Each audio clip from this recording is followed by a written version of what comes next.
You're listening to the Ones Ready podcast, a team of Air Force Special Operators forged in combat with over 70 years of combined operational experience, as well as a decade of selection instructor experience. If you're tired of settling and you want to do something you truly believe in, you're in the right place. Now here's your host, former Prep Course Ops Superintendent and current Special Reconnaissance Training Guru, Trent Segmiller. Hey everyone, and welcome to another Ones Ready podcast. You're in the team room for this high-protein, low-carb episode. We have a very special guest, and we're going to get to him in just a minute. But before we do, big shout-out to Alpha Brew Coffee Company.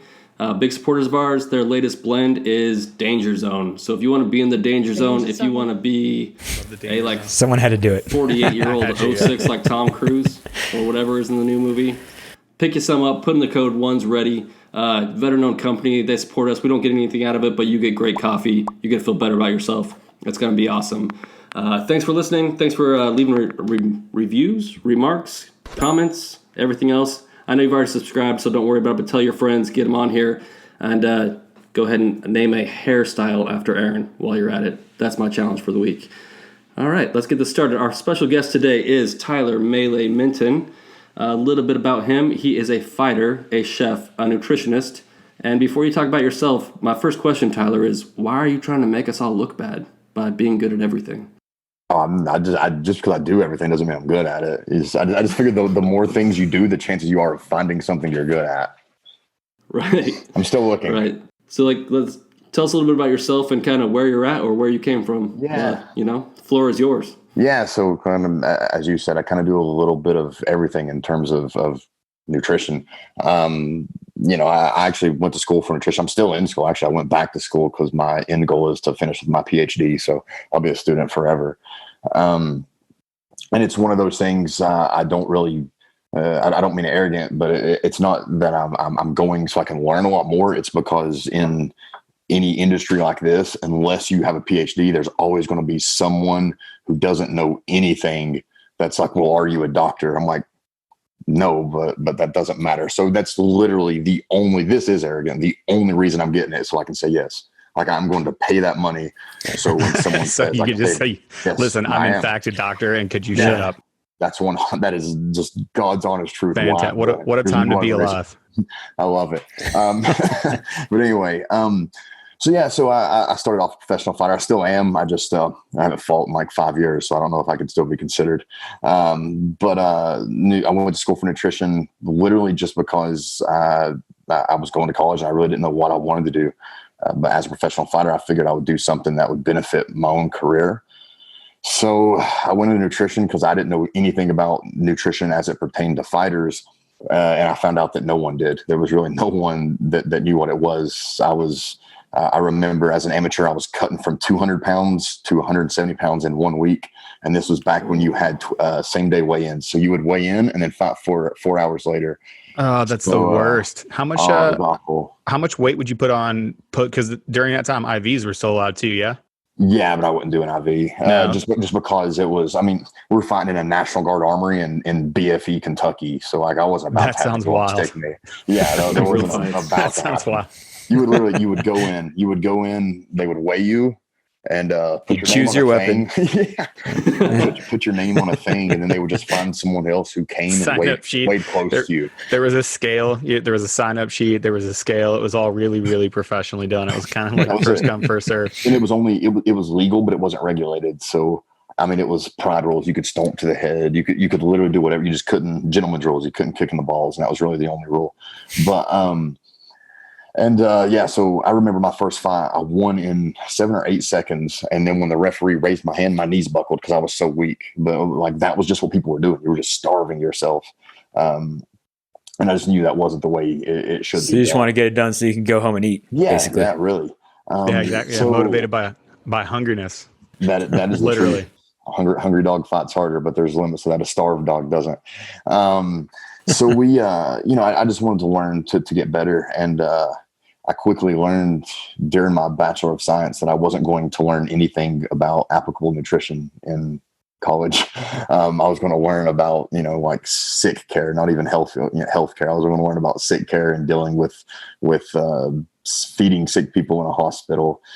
And so I really started doing my own research, and my research was much more around things like hormones and recovery. I reached out to a lot of people, mentored under people like Rob Wolf, who is a big industry leader in nutrition and sleep. But just started to kind of work in those and kind of finding my own niche. And all of a sudden, I became the guy who was cutting from, I would lose weight steadily during camp to about 190, and I was cutting from about 190 to 170 in a week, and like posting videos of me like eating Jolly Ranchers in the hot tub, like drinking water and stuff, and going in there, weighing in, and 24 hours later being back up to like 190 and just so much bigger than my opponent. So that's remarkably different than what you did that first time. Very, of course. Well, and people started hiring me, and it just kind of blew up after that. That's crazy. So you made a name for yourself in the fight game first. Like, what was your first martial art? What'd you do first? Wrestling. Okay. Yeah, wrestling. And I consider martial arts, it's the absolute best martial art. Wrestling. Yeah, wrestling and jiu-jitsu are neck and neck. I would give wrestling the slight advantage for, like, you just see the most. I mean, the statistics bear it out too. Really high level wrestlers are the best MMA champions, and there's the most of them. So. Yeah. The only thing is now most jiu-jitsu schools teach wrestling as well, so that's why it's a very good thing. I think that's the number one thing lacking in almost all forms of training. Every police officer should know wrestling. It's grappling, wrestling and grappling. Absolutely. Yeah. Scrambling. Yeah. It's, I mean, everything. I mean, it's the wrestling. I mean, I used to do a lot of bar security. Every single fighter on earth has at one point been a bouncer. Oh yeah. I'll do a lot of like event security and things like that. And the wrestlers just always won. You decide, because you get to decide if you don't want it to go to the ground or if you want it to go to the ground, and that in itself is life saving. I can't tell you how many really big, strong football players I've seen tackle someone on the ground and then get stomped by 7 people. Yeah, for sure. Shouldn't have gone to the ground, bro. Bad decision. You paid for that one. Yeah. So that's where I started, and then brought it. 18. I started doing jiu-jitsu and kickboxing. So nice. When did you find out that all those skills made you good enough to actually pursue a career in it? You remember that time? I don't remember. I don't know if I ever really felt that the skills made me good enough, but I remember the moment that I decided I loved it. And it sounds really crazy, but it was actually fighting a recon Marine named Eric Ohena-Bakoy, born and raised in Africa. Came over, actually brought over by missionaries when he was really little. And me and this guy are really good friends now. Actually, we haven't talked in a while, but we're friends. I don't remember anything after round 1. And this was the first legal fight in Tennessee history. We were part of the first event ever. I don't remember anything after round 1. He doesn't remember anything after round 2.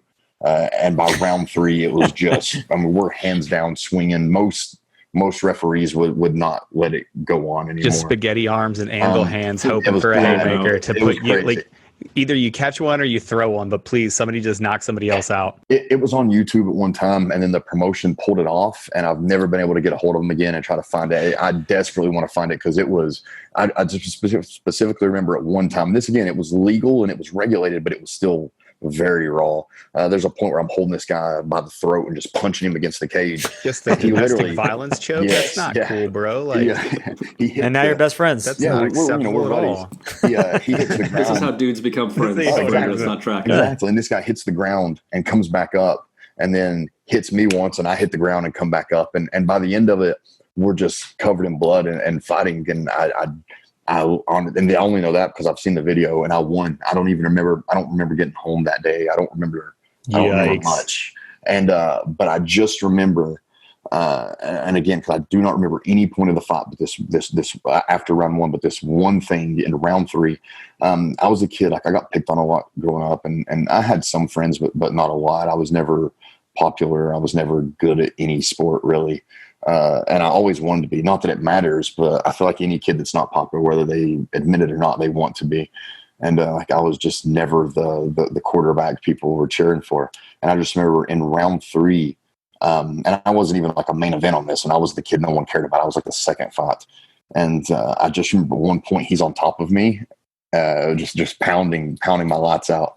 And I just remember the crowd like all like chanting my name over and over.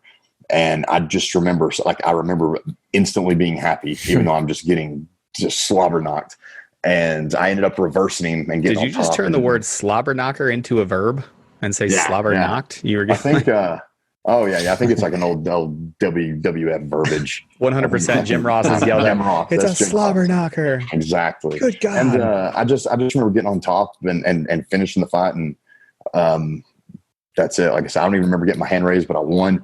And I just remember the next day thinking, I love this. Like I want to do this. And God's honest truth, not proud to admit this. It's not a good thing, but the only reason I continued doing it, because the first time in my life I felt popular. Like I felt like people kind of like me. Yeah. And after that, it became a thing. I ended up becoming, at one time when they used to do amateur regional belts and things, I was the Tennessee number one middleweight in Tennessee. Then I went to a regional show and became the number one middleweight in the U.S. Southeast. And then I won the United States title. So I was the number one amateur middleweight in the entire USA at one point. So it started as a thing to be popular, and I ended up actually just happening to be good at it. Well, and it's also that sense of accomplishment, right? Like, you did something that so few people do. Absolutely. And that's an awesome thing. So would you say that that's your most memorable fight, even though you don't remember Absolutely. it? Absolutely. Well, the most memorable is the one I lost, but that's just my personality. But yeah, no, that one means the absolute most. It was just, it was, again, I mean, I was busted up. I mean, I've got scars from it. I've had so many fights that I can't even believe I did it. If my sons ever got into the sport, I would freak out. I would hate it. I had one fight where I had to get like 40 some stitches in my face, and my skull got cracked. In the picture, you can see my cracked skull, and I won. And that guy actually fought Tuesday, and he's now in the UFC. So it was really cool to see this guy. He's in the UFC now. But like I don't, if you knew me outside of that, that's not my personality at all. So to be a guy that enjoys those, it's just weird. I don't know. I'm a completely different person when I'm fighting, and I always just liked becoming that person. So you'd say you're probably a rare breed then? Yeah, I'm a little weird. I'm a little twisted. Yeah, don't worry about it. We were being nice. Yeah, a rare breed. Yeah, that's Peach's talk for wow. Well put. Yeah. Well, I mean, check this guy out. But think about it though. You go from so a lot of people do jiu-jitsu, MMA stuff, right? Not everybody can be a pro fighter. Then not everybody decides to, hey, I'm a pro fighter. Now I'm going to be a nutritionalist. Yeah. And I'm also going to be a chef. Yeah. like, and a doctor. What are there? Probably 3 out there. Yeah, there's you know what I mean. There's not many. There's not actually that. I feel very comfortable saying I'm the best that does all that. There's only a few doing all that, and I think the others kind of suck. Perfect. Yeah. Well, and just so people know, Tyler, like you have a pretty extensive guest list of people that you take through. Like, just man, I know you feel weird name dropping, but drop them names, doctor. Yeah, it's like I just finished up, and and he didn't win, but it was amazing. I finished up with Daniel Cormier, he was my favorite fighter ever. I remember being a high schooler. DC to quote Brendan Schaub, you ever heard of him? DC. Yeah. I remember as a high schooler watching him as a wrestler and just loving this guy as a wrestler, just thinking it was so cool. And I remember when he announced he would be fighting, and I didn't really know much about fighting, and I followed him. I just followed him religiously, and I've got it screenshot on my phone. I actually sent it to him not too long ago. I'd never sent it to him before, but I have a screenshot on my phone the first time he texted me and introduced himself on text. I don't even know how he got my number. No idea. And I need to ask him that. Texted me and introduced himself and just said he'd be interested in working with me. And it's the only time in my entire life that I can honestly say I like fanboyed. I'm very much like against putting humans on pedestals like that. Just because everyone's good at something. Just because they're better than me at one thing doesn't mean I'm not good at something. And I just totally I geeked out. I'm like, I can't believe I got teary eyed because I'm like, this is Daniel, like the Daniel Cormier. And then he flew me out, and I show up at his house, and it was the whole entire thing was surreal. I actually tell you a funny thing with that. I show up at his house, and the way the flights were, I get there at like 11 p.m. And the whole thing was, he sent an Uber, and he was like, when you get here, just text me. I'll come down and let you in. He's like, I'll be upstairs in bed, but I'll come let you in. So I get there, I get to his house about 11 o'clock. I text him and he doesn't answer. I'm like, okay, I'll give it a few more minutes. I wait like 10 more minutes and I text him, still no answer. I'm like, this guy's asleep. I know he has young kids and I knew he had dogs because he asked me if I was allergic to dogs. I'm like, I can't knock. Like, I can't risk waking his kids up. He'll lose his mind. So it's at this point, it's about 12:30. And I'm just like sitting on his porch kind of waiting. And at that point, I start unpacking because I notice he has a truck out front and I'm just preparing to spend the night in the bed of his truck. And as I'm like laying things out to sleep like in his truck, he opens the door. He's like, what are you doing? He's like, well, you didn't come to the door. I didn't want to wake anybody up. So I was just going to sleep in your truck. And not a single word. He goes, come on in. And so I bring him in. He takes me to the guest bedroom. This was again, I've only like had a text conversation with this guy. Takes me to the guest room, which is the first one once you get in. He said, you can unpack, sleep here. He said, we'll start at 6 a.m. and shut the door. Nothing. Like, didn't tell me where the kitchen was. Didn't tell me what we're starting at 6 a.m. I know nothing. I didn't sleep literally at all because I was so deathly terrified that I would not wake up on time. So I just said I wasn't going to sleep. Yeah. Well, that sounds like good interpersonal skills and problem solving because I probably would have done the same thing, go and sleep in a truck. I'm gonna basically break into this dude's truck. I'm gonna lay in, get some sleep. Oh, I was threaten me with a good time. Terrified. I was terrified. He ended up being one of the most laid back, cool, chill humans ever. So, and I've beyond him, I've worked with Max Holloway, Khabib. I actively work with Kelvin Gastelum, Stephen Thompson, James Gallagher, who's a big name in Bellator now. So I've worked with a lot, and I've kind of changed my business format a lot recently where I'm working with more fighters than I ever have, but I'm working a ton in like a consulting scenario. So I have a few that actually have a chef now. Like they have a chef, someone that can do that, or they have a meal prep company, but I'm just telling their meal prep company what to do.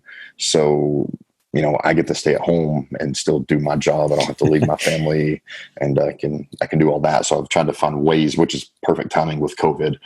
So I work with a hefty amount. It's pretty cool. Well, when you're the best, you kind of get to do those things. So since you are self-proclaimed the best, I'm gonna put you on the spot a little bit, and it probably is not going to be a very difficult question for you to answer, but. Like, what is one of the most misunderstood things about performance nutrition? You have to eat. You're not a supermodel. That is, everyone comes, or not everyone, but so many people come with a performance goal or an aesthetic goal disguised as a performance goal. And it drives me nuts. And I'm calling out CrossFitters with this because they are the absolute freaking worst. Number one, you're a 40-year-old dude who doesn't even have good posture going to a local CrossFit. It's okay. Easy. I can hear you. I don't know why you're being like this. I'm that guy at 32. But my point is, it's like, listen, you're a 40-year-old guy who's just starting a local CrossFit gym. You're not, whether you think you're doing this for performance or not, you're not. Like let's focus on health. Let's focus on this. So a lot of it is just misunderstood goals. And unrealistic goals. People come to me with absolute just absurd performance goals. I'm like, listen, you're on 3 diabetes medications. Let's worry about that. Then we'll worry about your 5K time. The biggest thing is really that identifying a realistic goal. You have to understand, like if it's performance, okay, we have to feed you performance or for performance, and that might not mean look your absolute best. I'll use Daniel Cormier. No one's going to look at Daniel Cormier and say, that's the body I want. It just is. I mean, it's just true. Unless you're maybe Derek Lewis, who's another heavyweight in the UFC who would kill to look like DC.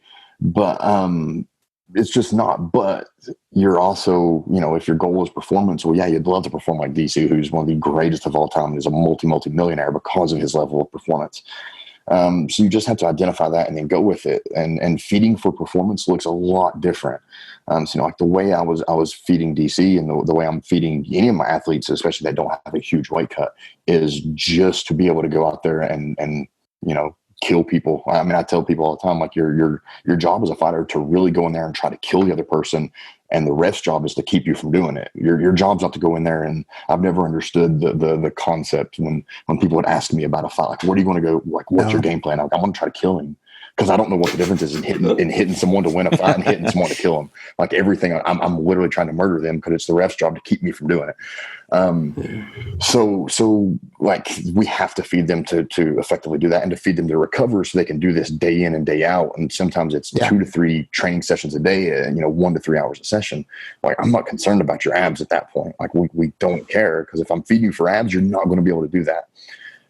So that's literally the biggest misunderstanding. They what they want and what they need are often vastly different. Yeah. Well, that's actually the excuse I use of why I don't have a six pack, is I'm just feeding for performance. It's like combat chassis. That's it. Dad so it sounds, exactly. It's not wrong though. So, I mean, seriously, that's not wrong. And I nothing whatsoever against Tim Kennedy. I think Tim Kennedy, I've met him and actually had lunch with him. It was an odd experience. I met him on an elevator with some of his, like, the Ranger Up crew. And one of the things I was like, hey, is that the guy? I said it to one of his friends. Like, I don't know if you ever saw the Katy Perry spoof video he did. He did like this spoof video making fun of Katy Perry, and he dressed up like Katy Perry. It was absolutely hilarious. But I looked at his friend. I was like, is that guy from the Katy Perry video? And his friend like was flabbergasted. Like, dude, that's Tim Kennedy. Like, I know it's Tim Kennedy, dude. I was trying to be funny. But people look at Tim Kennedy and they think like, well, that's how you need to look if you're in the military as an opera. Dude, that guy is, number one, he works his butt off. Like, I'm not taking anything from that, but he's very genetically gifted. I mean, that guy is a bad human. And he was, his body started off with mom and dad. But he's kind of, and I get that. I'll have military guys like, I want to look like Tim Kennedy. That's, we all do. yeah, exactly. I think I'm sorry, Trent, go ahead. Well, I was just saying, I think Brian can back me up there. We run into this in the pipeline a lot, where students will be like, they're checking out themselves in the mirror and they want to look a certain way. And then you'll see their performance drop off. And it's like, what'd you eat for breakfast? And they're like, well, I ate almost nothing. A yogurt or I had a couple an strawberries. apple slice or something, yeah. Yeah, Like, we get a ton of those dudes. It's like, you came to do the PASS test, which is going to take most of the day up, and you didn't eat or do anything for performance. And you're shredded. Nice abs. Not going to take anything away from that, but that's not what's going to get you hired into the pipeline. Great stomach. Good torso guy. Yeah, it's the looks. I'm not in the military, so I don't mean it's disrespectful. I feel bad saying anything that even sounds like a joke about military, but I was going to say, like, looks only matter if you're a Navy SEAL. From what I have Navy SEAL friends, and I have some Ranger friends, some recon friends. Other than everyone just kind of makes fun of Navy SEALs. Just I have a friend that actually another recon Marine friend who's just, just sounds really weird, but he's just a pretty dude. He just is. And we would always tell him, like, dude, you look a lot more like a Navy SEAL than a recon Marine. It was just infuriating, but he knew exactly what we meant. Like, you look like someone who should just be a SEAL. So Tyler, going back a little bit, feeding for performance sounds a lot like, food is fuel, right? So what would you say for, and Trent and Brian brought it up, the guys that are in the pipeline that are doing, waking up at 5 a.m., 6 a.m. and not hanging out, they are starting to train, and they are training into the late afternoon and evening. And I'm saying this from experience, and I think I brought it up before, but like, I had the same thing when I was at scuba school. I could see my performance starting to go down. Now, that wasn't because I was trying to keep abs. That was just because I legitimately just was not eating enough. And finally, somebody pulled me over and said, hey, dude, I don't care what you have to do, but you need to wake up at midnight, hammer back some bags of potato chips or some cookies or just whatever you can get down, and then go back to sleep. Because I was eating as much as I possibly could at lunch and breakfast and dinner and stuff. I just couldn't fit any more in. And I mean, the next day, it was unbelievable. All of a sudden, I felt better. I was performing better. So what would you recommend to those guys and girls that are out there that are training while they're in the pipeline? Carbohydrates, like the number one. It's the number one thing that people try to avoid. How dare you? Too. I know. Goodness gracious. How dare you? Mean like bread? Had a carb. Did you say carbohydrates? Cut his mic. That is we have never ended a podcast early, but I'm sorry, Tyler. What do you know, doctor? Yeah, no, you're not a doctor. He's You're not not a doctor. You're not Dr. Tyler Minton on Instagram. It's but literally it gets like if you ever see on my Instagram, I have a lot of fun with the carnivore diet people. Just because somewhere along the line, it reminds me of like some weird religion where someone came in and be like, you know what, this is what we should do. Someone came along the lines and said, plants will kill you. Let's go carnivore. And that's their argument, that plants are dangerous. They're toxic. I'm like, well, you're toxic, man. You know what? You're toxic. Good comeback. You got your PhD working, but that one was basically, oh yeah, you. No, graduated the third grade. We can all tell. We can all tell. You Congratulations. You have to have the carbohydrates. I mean, it's the most efficient form of energy is through carbohydrates. Your glycolytic activity needs to be fueled by glycogen. You can't get that from other forms.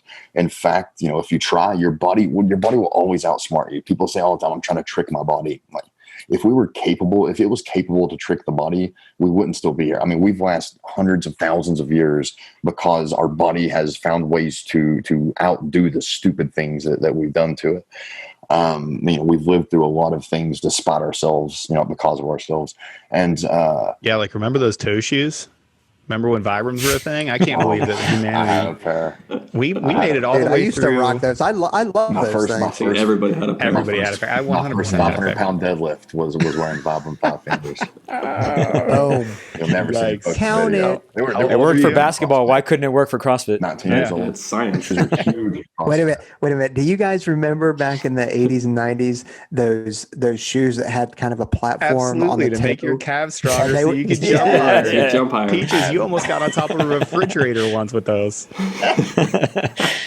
Well, I actually had a pair of those in high school to try to make like run shoes. They were like black and red, and they had the thing in the glass. Yeah, they had the big like the spade thing, and it was a platform. Yeah. It was a mini fridge. I was still slow. See, that was a problem. Like no one told me that the reason I couldn't slam dunk and the reason I couldn't run a sub 540, it wasn't because I didn't have these shoes. It was because I was overweight.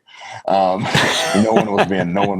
marketing was being honest with me. But anyway, no, seriously, it's carbohydrates are everything. You have to have those. In fact, going back to like, if you try to trick your body and you don't supply those, your body's going to get it from somewhere. There's a process called gluconeogenesis, where your body will actually use protein and it'll pull that in to convert into glycogen. So it'll use that as fuel. So here you are trying to put on all this muscle mass so you can be strong and look good and all this. And you're trying to cut carbohydrates to rip up.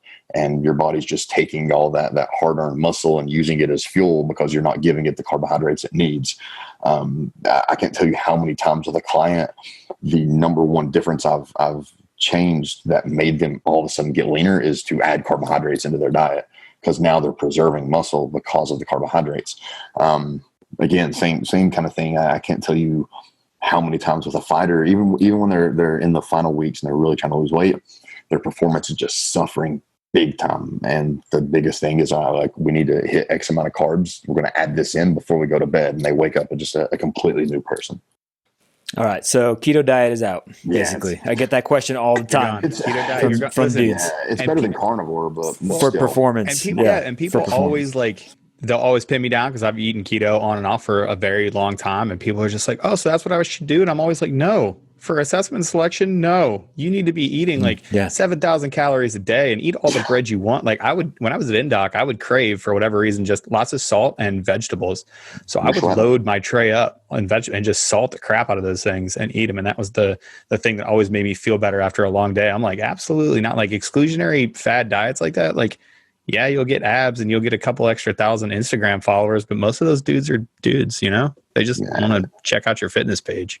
Yeah, it's awful. I mean, and keto, I do like keto better than carnivore because it does allow for some berries and veggies, and I know that this wasn't the question, but like my biggest thing with carnivore people, I tell them constantly, I'm like no civilization has ever lasted or like had a long-term carnivore diet. It's never happened. And they'll try to talk to you about the Inuits who just lived off well and stuff like this. But they were also opportune. They weren't doing that because, you know what? I bet those berries over there, we're really hungry, but those berries are probably toxic. So let's just eat well blubber. No, it wasn't a thing.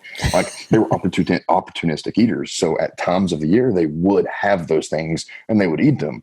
And when they didn't, they were still getting, diverse gut microbiomes and bacterias and things because they were eating a lot of fermented meat. I don't see any carnivore people like going out and burying their well blubber and letting it ferment and then eating it.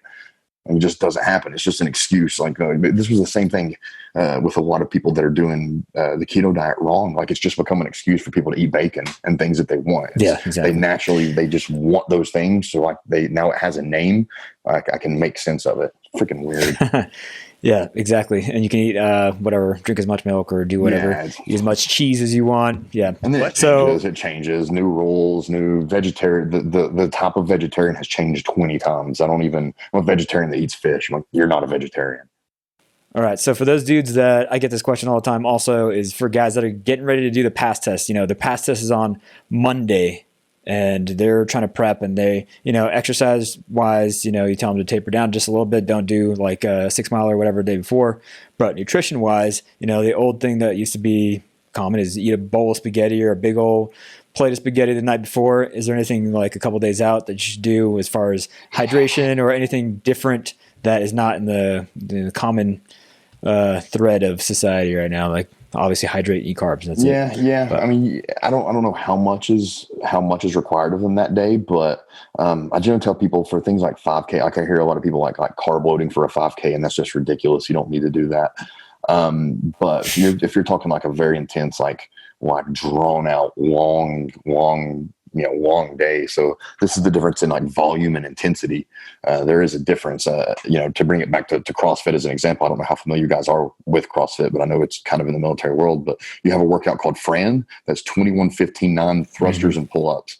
It's a very quick workout, but it's extremely puke intense. Noise here. Yes. I don't. I and the post cough. You'll know that. Post cough. Exactly. That's an intense workout, but it's not a lot of volume. It's just intense. Then you have Murph. That is not very intense by the definition of intense. It's really not. You can just kind of coast through it, but it's a lot of volume. You would need more carbohydrates for Murph than you would Fran. I've never felt as bad after Murph as I did Fran. Fran, you feel like you're going to die, but you didn't have to make any dietary changes for that. So if this is something where they're going like a much longer, drawn out, high volume type situation, which I imagine it is, I would definitely start increasing that water, 3, 4, 5 days out, just a bit. And I find a lot of people aren't drinking enough water to begin with. And my general recommendations for people are half your body weight in ounces, then an extra 15 ounces for every 30 minutes you work out. So when you do the math on that, most of us aren't really drinking enough, and that's a minimum. And then, I would add, some additional carbohydrates, but even then you still don't want to have like a blowout meal. That's just going to sit on your gut and you're going to feel terrible the next day. So it just need to be like a steady increase for a couple of days before. Just add a little bit to each meal. So it's basically like, for those with kids, it's like you measure how much you eat over that couple of days and not at each meal specifically. Yeah. So you just try and eat as much. Yeah. And if you weren't doing spaghetti every day before, don't do spaghetti the day before. Like all of a sudden include that in. I see that a lot with people there. Like you see it with a lot of fighters that like aren't working with someone. They just went 12 weeks eating super clean, and then the night before a fight they decided to eat a whole $5 pizza. Like, how do you think your body's going to respond to that? Perfectly. That's perfect fuel from what I'm getting here. It's carbs. It's got some protein on it. Look, Masvidal might watch this, so I don't know if you should have said that. Yeah, so I want to switch back into some of the more mindset type of stuff, because you're talking about, when you go into the ring, every time you go in there, you're focusing on and you want to kill this person, and the ref's job is to stop you. Someone out there, needs to save this guy's life because you're going to be after them. That's an awesome way to look at it. We always say go in 100% every single time, and, whatever happens, happens. At least you went in 100%. So what do you think, beyond that, what do you think is the biggest difference between those guys that make it in special operations and are selected, and those and MMA type of thing also, and normal people, civilians that don't find themselves in that kind of arena? Yeah, I just think a lot of people don't.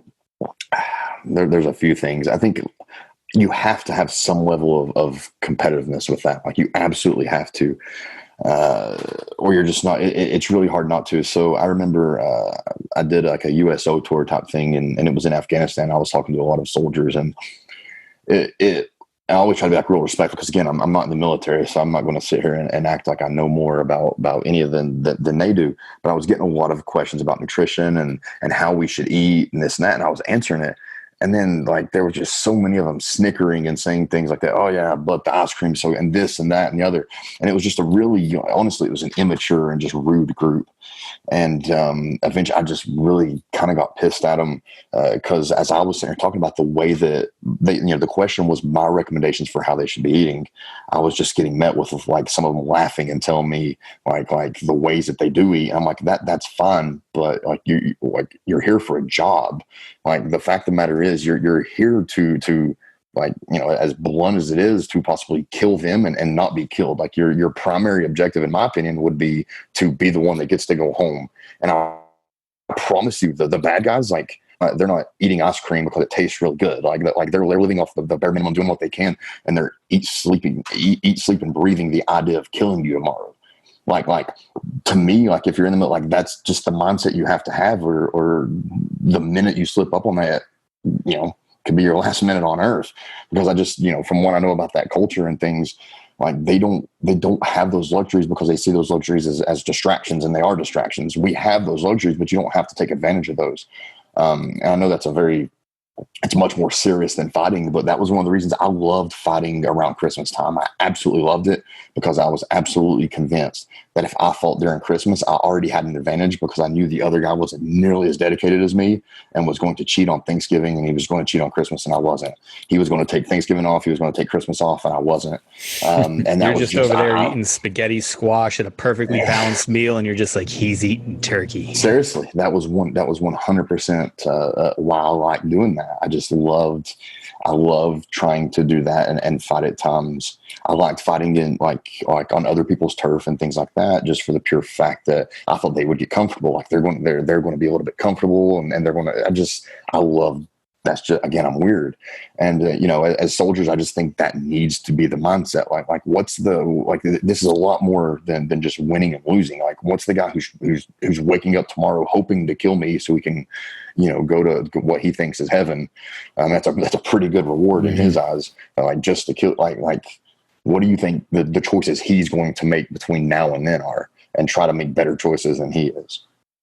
Yeah, 100%. And you're training for, even when you're in special warfare or doing whatever kind of missions, you're training for that 1 hour, couple hours, hopefully, of when you're just on the mission and you're doing that one thing. And it's the same thing when you're in the ring. You're not going to be in there for a week or whatever. It's just you're thinking about that one goal that you have in mind. And same thing for the guys that are doing the pass tests or that kind of thing.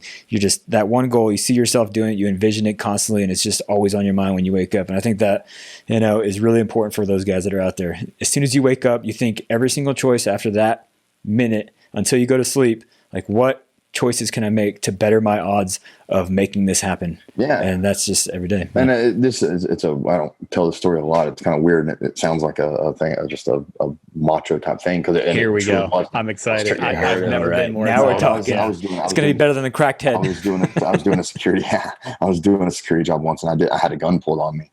And I was, for a split second, I was absolutely, like more than a split second. It felt like I was absolutely terrified. And then literally came into my head, there wasn't any, what, it was so funny because I remember growing up reading all these Bruce Lee movies, like the old Bruce Lee books and all this. I'm like, oh, I just wish someone would put a gun to my head when I'm do all this weird, cool, crazy stuff. That's ridiculous. If it has more than 2 steps, you ain't doing it. But I literally just remember in my head thinking dude, he is not winning. I know that sounds really, really weird, but I didn't think about life. I was like, he's not winning. There's no possible way. So I slowly just started raising my hands, because this is just human instinct. And people, especially civilians, they watch way too many movies. So if someone points a gun, they expect you to raise your hands. And you were much safer with my hands down, because then I can't hit you. So I'm like, hey man, I'm just going to raise my hands. And I'm sitting here talking to him as I raise my hands. And as soon as I get my hands to eye level, I just take a sword and just punch him in the face as hard as I can. And pick up his Glock 19. What a nice gun! What a nice gun too. Like, you never expect a thug to carry such a solid weapon. You uppercutted a punk ass into a punch bowl and then took his gun. And you overhanded. Yes. Okay, all right. Yeah. Just because I mean, as you guys know, a gun is dangerous here. Gun is no longer dangerous here. A knife's dangerous everywhere. I'd be 10 times more worried if you had a knife. A knife's dangerous at all angles. A gun's just angle from point A to point, or dangerous from point A to point B. So I just went to point C and punched him. And that was literally like in my head, like during that moment, it was just like, dude, there is no possible way this guy's winning this situation. And that's how I am with almost everything. And it's sometimes it's good. And what's really cool is not to get like what's the word I'm looking for? I don't know, like romantic and stuff like this. Like my fiance is like the first person ever, like honest to God, I can say that I have no level of competition with. Like she has like, I don't know, like I will let her beat me at something if she wanted to, just because like she's kind of like a very alpha like me, and I've never really experienced that like with someone I'm very close to. But I'm trying to win every single situation. Like it's bad, I know. Like with our little like 3-year-old, I don't even want him to like out dunk me on the little play school basketball.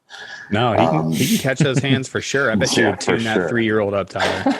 You want to win, you got to earn it. But that just goes into like, it has to be like an overall. That's just kind of my life mindset of like, I just don't want to lose in any situation. And at that point, realistically, like the guy the smart thing would have probably just been to just back away and do nothing. I mean, really, it could have been, but at the same time, the dude was drunk and all this. He could have ended up shooting someone else. But in my head, I'm just like, hey, this is a win. This is a situation where there's going to be a winner and a loser, and just there is no possible freaking way this guy's going to beat me right now.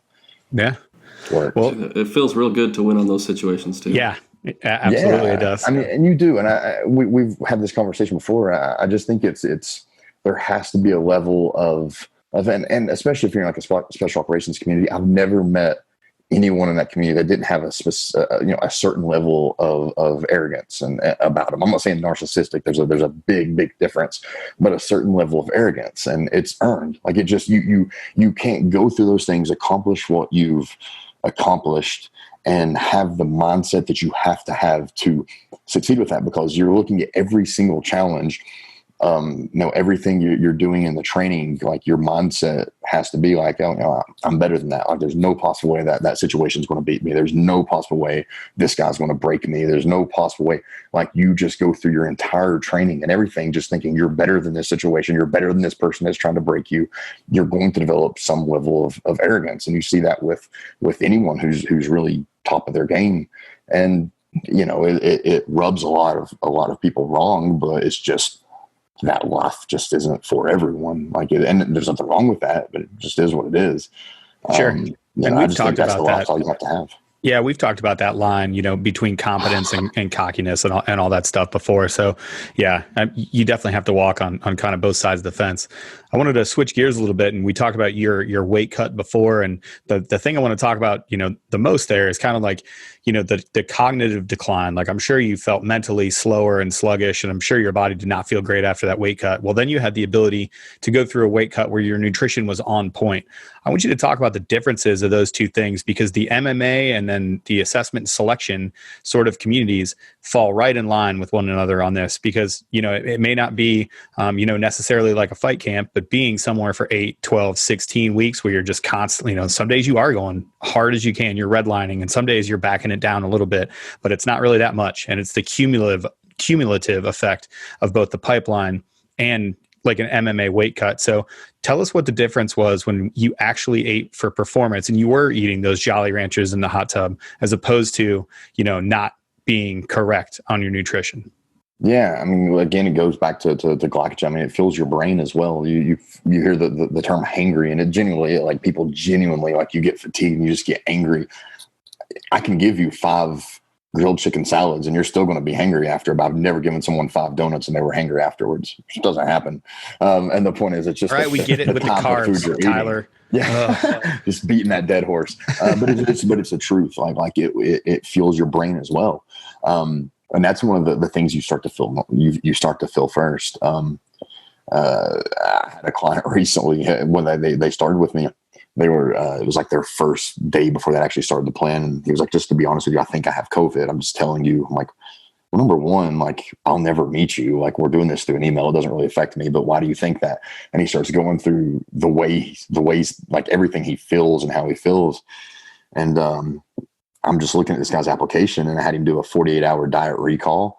And I'm like, well, dude, that's not COVID. That's just the way you're eating. Like you feel that bad because he was just crash dieting. And You had 3/4 of a bag of hot Doritos. What did you think you were going to feel like, guy? And I told this guy, I was like, in 2 days, you're not going to feel like you have COVID. And then in my head, the whole time I'm sitting there, because he was going to get a test too. And the whole time I'm thinking, like, he's going to feel great and have COVID. But it those was that. tests are terrible. Dude, I've taken 23 now. Gross. Oh, with gross. the UFC and stuff. And now they're actually making you. I was supposed to be at an event this week, and my fighter's opponent backed out. I don't know the reason. That could be it. I'm not sure. But so now, before you even leave, the UFC sends you an at-home kit, and you have to Scop the lab and do it yourself. So you think like doing the nasal swab thing's bad, like doing it to yourself. The worst. It was awful because I have to like they give you like, oh, look to the right, and it's just, it was awful. No. So the fact is, this guy, just his diet was making him feel that bad. He was super fatigued. He had diarrhea. He had a headache. He's like, my vision's even blurred. I mean, you have all of those effects from it. And cognitive is going to be the number one issue. Food is a drug. It's the absolute most powerful drug on earth. Yeah, absolutely. That's why I always laugh. Like every small town has at least one, and I'm Christian, so I'm not saying anything anti-Christian here, but every town is going to have some really obese pastor that's just damning people for being an alcoholic. And I'm thinking, you're addicted to food, bro. Right. It just is what it is. I mean, it's a very, very addictive thing. It's the most addictive drug. So anytime that you're just, you're abusing that drug, you're going to have issues. Anytime that we take you from abusing that drug and put you in a situation where you're now doing what you should do, you're going to have withdrawals from that drug. So it's the cognitive differences are just unreal. Like, you should feel sharp. Right. Like if you're not feeling sharp, like there's something wrong. I mean, you might just not be a sharp human, but like if you normally are and something all of a sudden is just off, and you just didn't take any head trauma, it's going to be your diet. Yeah, well, I think that's why the deployments are so nice, because you get on a regimented food. Yeah, you can dial that diet in, baby. You can dial that bad boy in if you can avoid them cookies, dog. Exactly. Give me those macadamia nut cookies. Yeah.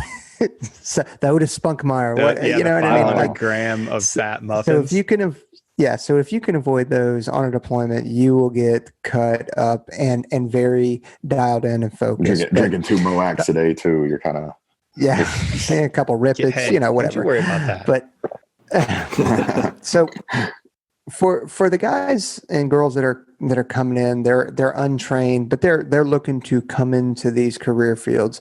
What is one piece of advice specific to nutrition that you would want to give them? So this is something I use a lot. So I tell people to do just a self-assessment list, and I'll have them take a list. I want you to, and you can do it in your head right now or whatever. But take a list on paper. I would rather people write it down so they can look at it.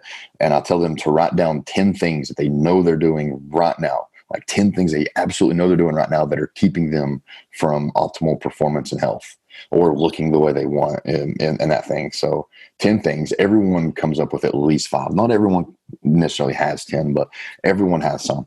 And one of the first things I'll tell people, like, okay, so for 2 weeks, or sometimes I'll say 30 days, it really just depends. I'm like, just quit doing that. That's it. That's like literally all I want you to do. And people start immediately getting results. And my thought process behind that is, like, if these are things you know you're doing wrong, you've already accepted the fact they're wrong. You know they're wrong, so it's much easier to eliminate than me throwing all this new information at you and then you having to accept this new information while you have this list of things that you're already messing up on. So just get out the low-hanging fruit is the things that you know you're screwing up on. And we all do. I mean, we all can do that. Welcome to 2020. Me too. I'm obsessed with this stuff, and I know there's ways I can get better. Like, it's just absolutely just it is. I mean, we could apply that to anything in our life though, like being husbands or students or anything. Like, there's going to be a list of things you can make that you know you're really not doing good on, and just start eliminating those things. It's everything, especially in this world. that we live in now, you can figure everything out. Like no one absolutely needs a strength conditioning coach now. No one needs a nutritionist. No one needs any of those things. Like you could literally spend enough time, if you had the time, you could find that all out on your own. It's just a lot easier, and it's a lot easier to go to a professional for those things. You'll get there a lot quicker. In the end, you'll save a lot of heartache and money. But the fact is, like, we all know what we're doing wrong, and we can find ways around those. That's just it, man. Self-assessments are everything. I had a conversation, literally, I thought I was going to be late. If I didn't wrap this up with her, I was worried I was going to be late with you all. But again, I was really competitive, and I was in an argument with this girl on Instagram. And arguing on the internet, I love it. Let's get it. I'm the worst. I've gone so much, but I'm sure Trent's seen it, man. Like if someone attacks one of my fighters, like if they attack my fighter, it gets ugly. No, this girl, I just made the statement that, and I've made this many times, that you cannot. It is impossible. It is just medically impossible to be overweight, not by a BMI or even the military, the tapes and all that, but to have excess adiposity. So like excess fat, you cannot, by definition, be healthy if you have that. And people are like, well, my 40 time is this, my this. I'm like, I get that. I'm not saying you congratulations, well. You're canceled. Welcome to the real world. But it's just the truth. I'm just like, the fact of the matter is you can't. And it comes in the form of, well, it's the reason you're seeing, it depends on which stat you look at, but 3 to 5 times more likely to end up in the ICU if you have COVID, if you are overweight. And the reason is because with adipose tissue comes inflammatory cytokines. And when your body's inflamed, it's fighting that inflammation. It's like your body's a castle. If the castle guards are constantly 24 hours a day fighting this enemy called inflammation that's caused by your excess adipose tissue, they're probably going to miss this the bad guy that's coming in from behind, because they're just totally focusing all their efforts on this. And that happens. That's why you do see people that are overweight just suffer from more issues. It's going to increase your likelihood of dying from anything. It just is. And I say that a lot, and I don't say it to be, I'm not making fun of anyone. I'm not saying it to be mean, not at all. And she was just calling me rude for it, saying you're very rude and you're judgmental. I'm like, number one, like, no one can look at my page and say I'm judging bodies. I never even mention people's bodies. I mention your weight and your health, all this. And I was just honest with her. I said, if you can find medical literature that argues with me, I'll indulge that you might be right. I'm like, but the problem is I've spent a lot of time looking for that medical literature and it doesn't exist. So you're already at a severe disadvantage. And, we continue arguing. I'm like, listen, like, this is the thing. If you're looking for comfort, buy a better mattress. Like, I'm not the comfort guy. Like, I'm not here to just like tell you things are going to make you feel fluffy and make you feel good. It's just not who I am. I'm going to say things that step on your toes, that challenge you. I had a doctor a couple of years ago. He was just dead serious. And one of the things he told me, he was like, if you continue, we were actually talking about some health issues I was having and things like, because I was having a lot of like testosterone issues and everything. And he was like, man, like, you're having a lot of issues because you've had traumatic brain injuries from this sport. He was like, and you're telling me all these things. You're telling me you want to have a family. You're telling me that yeah, at that time I was already talking about, like, I want to have my PhD. I want to get back in school. He's like, you're telling me all these things. He was like, but then you're going out there and getting brain damage because you continue to fight the way you do and this and that. He's like, that's stupid. He's like you need to, like you need to quit. Honestly, if that's truly what if these things you're telling, like, you need to quit fighting. And it hurt. I was really, really mad. I was uncomfortable, but he was right. Like, it is what it is, And it's just, I could go on all day about that. People do not like to hear things that challenge them, and it just pisses me off so bad. You may not pass me. I think that level of honesty, though, is really why people hire you as a coach. People are listening or looking for that person that's going to give them an honest assessment, and that's why they reach out, to us, and all of us give them our honest assessment. I used to do some of the events with some people that were going into the pipeline, they're civilians or whatever, or their prior service, in the service, whatever their situation was, but they would show up out of shape. And I would literally, that's one of the first things I tell them, why'd you show up and you're completely out of shape? It's not just, having a little bit of fat is okay, like we said before, but if you're obviously like, your legs are skinny, your arms are skinny, and you have all of your fat right here, and it shows because we're over here wearing, the short shorts and we're swimming in the pool, so everyone sees it. So that's the first thing anyone's going to notice, especially if you go to selection. Yeah. You show up and you're chubby. It's obvious. I mean, despite whatever people might say, people are instantly going to judge, even if you don't say it out loud. And, people are being nice in this kind of climate, but that's why they pay coaches to go there and take them to the gym and tell them like, hey, this is what you need to do. And I have the same thing because I'm, PA. I talk to people with diabetes and like, you're probably not going to live another 10 years if you don't change your ways right now, because everything you're doing, you're leveled through the roof. You're taking 20 medications and you're not going to live. Some of them are like, oh, I don't want to live past 60. I'm like, okay, it's your life decision, Great, you're doing a great job. I'm not. Yeah. It is. Okay. Yeah. It's just, it's so frustrating. And it's not even like you're saying controversial things. Like I don't say anything what I would consider, to me, controversy is something that goes against proof and everything like that. I'm not even saying things that are like I'm saying things that have like medical literature to back it up. And I'm sitting here and like I have people arguing with me that just because it's just not what they want to hear. And I'm like, look, I totally get that. Like I love to work out, but I would much prefer it if I didn't have to work out. And if I could just have abs without working out and eat whatever I want, I would much prefer that. It's just not a realistic thing. Like it just people, you just have to accept that. And that's just the kind of coach I've really become that coach more in the last year. I didn't used to be. And it's just who I've become, and I've gotten a lot different type of clientele since. I've gotten a lot more serious group of people. They come to you and they care. And if they're my clients, I don't ever talk to I'm never rude to a client or anything, because they're coming to me because they've already accepted like, hey, I could do better. Sweet, you're my kind of person. Let's talk. But these people on Instagram, it's constant. I'm telling them like, why do you follow me?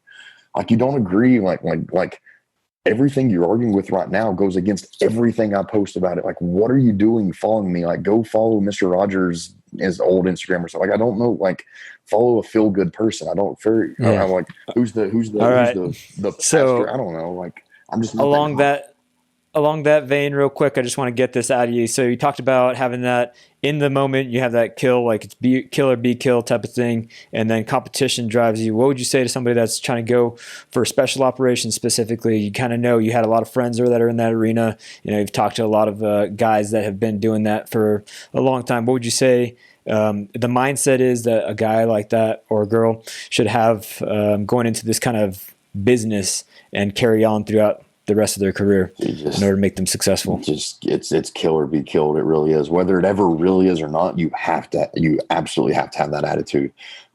Everything has to be a competition. And I don't buy into this whole like you're competing, like what is it? Like your only competitor is yourself, or the man in the mirror. That's so stupid. That's another feel-good tactic that's made people try to feel better about themselves because they're not beating other people. Like, it's just not true. Like find the best person. Like day one, look for the person that you just look at and be like, that person is probably going to be the absolute best, and make it your absolute goal to smash them at everything. I really just think that needs to be your goal. Like if I do a fight, and again, I'm not a good runner, but every time I do a fight, this is why I throw up a lot on 5Ks at the finish line. If I do a 5K, I have a rule. If you pass me, I have to pass you. If you're in front of me, I have to pass you. Like if you pass, I'm not going. It's impossible. But I just never. Probably not. I've never won one. I never will. I used to do them all the time. I haven't because of COVID lately. But I'm not a good runner. But that's just my mindset, and I do a lot better with that mindset than if I was like, well, I'm not a very good runner, so I'm just going to go out there and finish. I'm like, no, I'm the dude that's wearing like running shoes and short shorts, and he has like the anti-nipple chafing vest and the water bottles. Like he lives for this. I don't live for that, but I'm still going to try to smoke that guy, and I'm going to throw up at the end and still never pass him, but I'm going to try. I just think a firefight is not a competition with yourself, by the way. There are clearly defined enemies on that one. Yeah, I've never made a choice that all of a sudden like a personal choice that hacked into my fight or flight. It's always been something that someone else has put me into. All right, Tyler. Any of you guys have any missed questions or last shots, parting words? You want to call out any fighters for your comeback? No, I don't. I can't think of. I'm sorry. Let me think.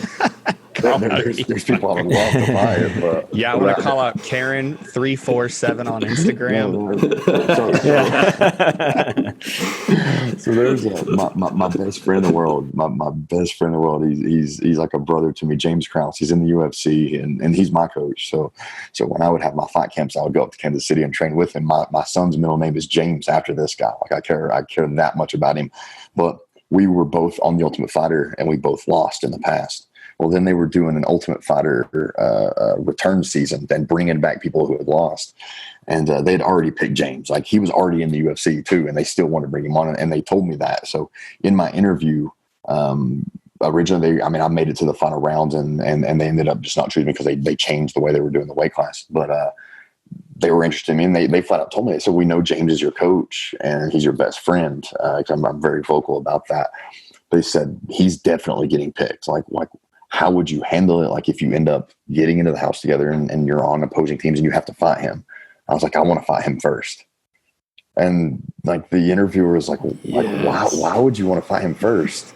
And I'm like, he's my best friend. If anyone's going to beat me, I want it to be my best friend. Like I would rather him go on. I would rather do the same for him too. Like when I lay him down, like at least it was me. Exactly. At least now I don't have to avenge his death. I said, but if for some reason, and I think James is also the most underrated fighter in the UFC. And since he is my coach, he beats me up he beats me up more than people that are better than him just because he knows every aspect of my game. Like I had a very small chance of ever winning.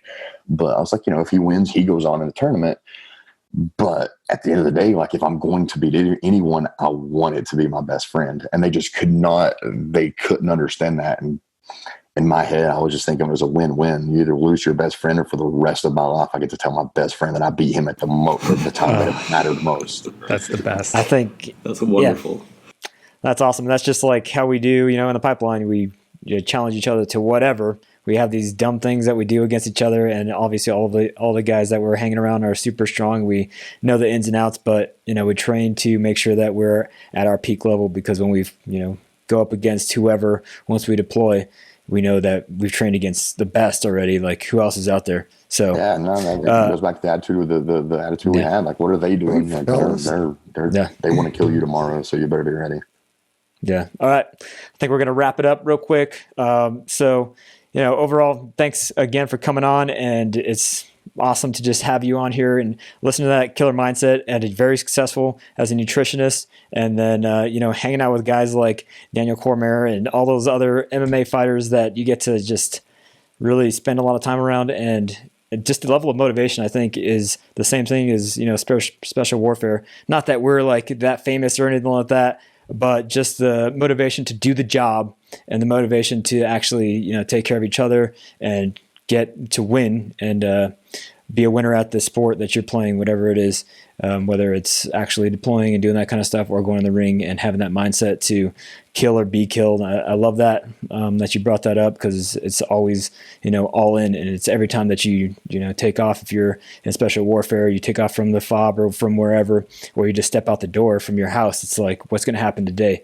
And it should be kind of the mindset of every day, day in, day out. We don't know what's going to happen to us, whether or not we're going to get in a car accident, we're going to do whatever. We make the most out of every moment and make every day count. Every single decision that we make from the time we wake up until the time we lay our heads down is toward a goal and to make our lives better and to make those around us better. So I think what you're doing is really awesome, being able to at that level of performance, not only, tell the other fighters what to do, but also to just continue living it yourself. And, you're always going to have that mindset. And I think that's similar to those people that are in special warfare. We're going to continue on and be those kind of people that we grew up to be and continue hanging around people that are like all of us right here to make sure that we do our best and make each other as sharp as possible. So, yeah, we talked about, a lot of different things and, with the laws of exercise. Main thing is if you guys are trying to do keto or, grow some abs or whatever, that's not what you're looking for eat them carbs, performance. That's right. Throw some donuts down. You heard it from the guy himself right here, professional nutritionist. Don't sit there and go on keto and think you're going to show up to the pass test and crush it. You got to fuel that machine and actually eat some carbs. So That was really important for you guys to listen to. Make sure you rewind it, listen to the things that he said. If you're not paying attention or you're dozing off, you're in one of your hard sets or something like that, go back and listen to that. So again, thank you all for listening, and thank you, Tyler, for coming on and talking to us. We had a blast just talking to you. So you're welcome to comment anytime. And is there any way that if guys have questions or anything that they can reach out or? Yeah. So if you have an Instagram, like I said, I put a ton of free content on Instagram, and I have a rule that I literally answer every DM. So like people ask me for free advice constantly on Instagram, and I'll give it. I don't care. There's no limit to that. So my Instagram is Tyler Minton Nutrition. My website is tylermintonnutrition.com. And I have like fields people can fill out to email me or anything there. But I answer anything. Like I said, it's not a I even have some people that probably abuse that a little bit. I don't care. I'll help. I just want to help. Yeah, I mean it's the same thing on all of our DMs. Every single some frequent flyers. Yeah. Did you Google? Did you Google? Yeah. Did you Google? Did you check it out? What do you know about this subject first? But yeah, that's awesome that you, same thing, try and make the community better as much as possible and make that impact in people's lives. So thanks again for all of you guys out there listening. Make sure you go out on the Apple Podcasts, leave a review for us, 5 stars, of course, nothing else. But, leave a comment. If you guys have any questions, you can always reach out to us, onesready.com, and you can fill out the info at onesready, and we'll always answer your questions. Same thing on the Instagram. And then also the other thing is these shirts will be coming in. Hope is not a Koa. Ooh, Hope is not a Koa. Check that out. So go check that out on the website. It's going to be up. They're awesome, super high quality tri-blend shirts. None of our stuff is just, plain old cotton or Gildan or whatever. It's all the tri-blend shirts. They don't have any tags on them. It's all custom made stuff. We want to make sure you guys have the best stuff while you're working out that's going to be durable and comfortable at the same time. So again, thank you guys for listening. We'll see you guys around. Earn each breath. Later. Train hard.